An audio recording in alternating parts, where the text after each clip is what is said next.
Hi guys, in front of me is Realme 12 Pro, and let me show you how to change wallpaper on this device.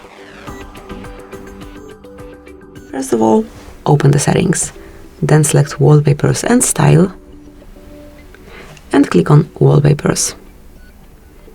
Now just select the album from which you want to select your wallpaper,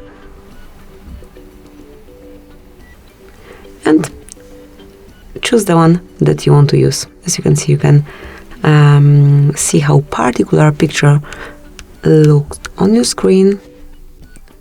So here we've got online wallpapers, then you can pick also some basic static or live wallpaper. If you have some photo in your gallery, just open album and choose the photo. So let me choose, for example, this one. And now you can customize it however you like. Tap on apply and then decide if it's for your lock screen only, just your home screen, or both. Wait a couple of seconds and that's it. As you can see, it is already applied.